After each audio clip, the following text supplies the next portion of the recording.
Well, good morning on this beautiful 1st of July afternoon after a few days of shitty weather.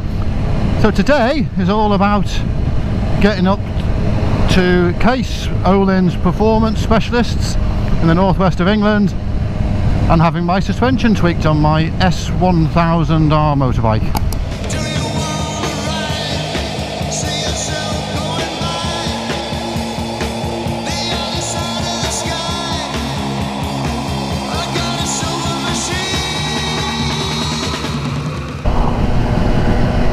Well, that was interesting. Just had a little conversation with a very fine, upstanding policeman.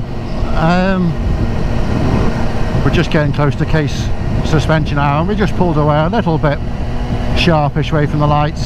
So he's in an unmarked white Mondeo, pulled us over.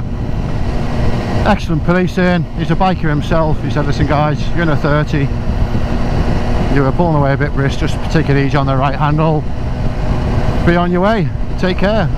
That's the sort of policing I like. Anyway, we're not far from Case now, so check back in with you shortly.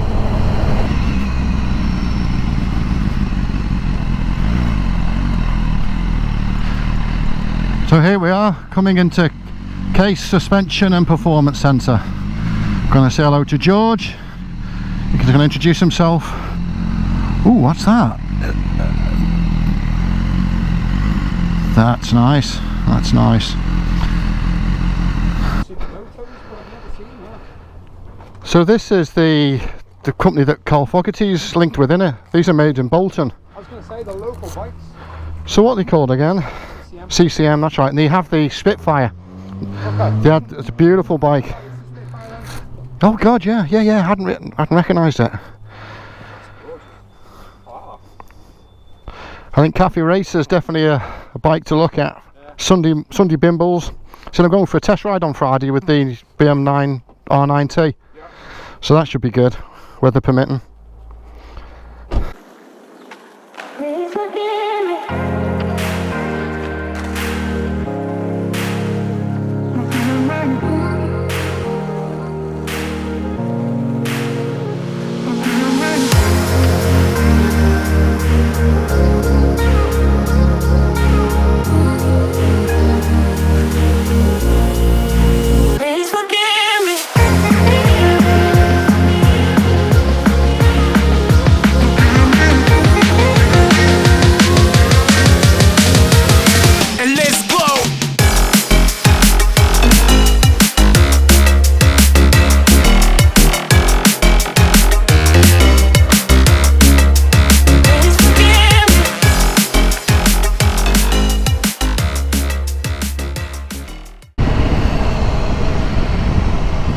Okay, so we've just finished at Case Suspension. George was a little camera shy, the manager there, but top bloke. So yeah, pulling away. It's too early to assess how it feels, but what he has done, he's adjusted both the sag and the preload. So I've got 30 centimeters of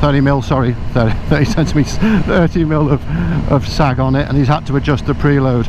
One thing he did say is with the S1000R active suspension, it has bike modes, but then a subset where you can do bespoke suspension mode. So I have mine on dynamic from a throttle, fueling, performance perspective, but have the suspension in road only because the roads are so bad. But what he's recommended is you put it the suspension in dynamic because the adjustments he's made will work well with that, and literally you only use roads if the roads are really poor. So we're going to try that out.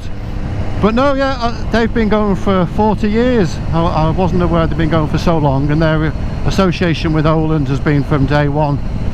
They're also went with K-Tex these days, another really great UK suspension firm. So really good, and only charged 20 quid for that ride in ride out service. Half an hour it took us. So yeah, the next 10-15 minutes I'll see how it feels and let you know.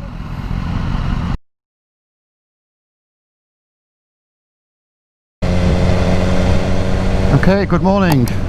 It's a couple of days actually after I went up to Case suspension. The weather wasn't great, and the return ride wasn't great in terms of getting to know and really feel the difference in the bike. And this is the first time I've ridden. It's been 72 hours since then. So impressions on reflection. Fundamentally, the difference I've got now is that under hard acceleration, I don't get that sense of the back bogging down a little bit. Now, I'm assuming that's primarily because they've just upped the preload a little bit, so there's more resistance under acceleration, and it's a really positive impact. The bike feels as if it doesn't lurch forward or backwards under any riding condition. Now, it just feels really planted.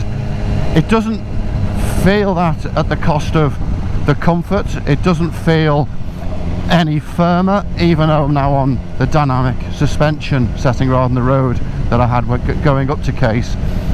And I think it's, yeah, all round it's a really positive effect. Now, you know, as you guys know, these are adaptive suspension bikes anyway, so there's only the sag and preload you can do. But I have to say, yeah, for 20 quid and a nice half-hour chat with George at Case, and I had a little walk around his workshop, it was well worth it. I think if you want a full walk-in, walk-out service when you don't have adaptive suspension, that's £50, so still reasonable. As I said, guys, I'm not getting anything out of this. I'm just sort of sharing my thoughts and experience. But no, the bike feels great. Felt great anyway, but yeah, much improved. Seems to turn in a little more directly. Now, I'm picking here at fine differences, but no, I think the main difference is under acceleration it doesn't seem to bog down as much at the back, and under braking it doesn't seem to dive as much. I suppose you'll be saying, well, that's stating bleeding obvious, that's what add-in preload does. Yeah, of course it does, but it does feel different, and yeah, I'm pleased. Anyway, I'm off out for a little bimble. The weather's been shit over the weekends, rain all the time, and there's rain forecast for the rest of the week, so get out for an hour. Anyway, if you like the vids, please like and subscribe. I'm going to start putting out a little bit more content over the next couple of weeks. I've got some test rides set up. I've got some really exciting bikes. I've got the KTM Super Duke GT, I've got the Indian 1200 FST, I've even got a test ride on Wednesday this week with the Electric Zero SRS, so really looking forward to that. So watch this space. Cheers, guys.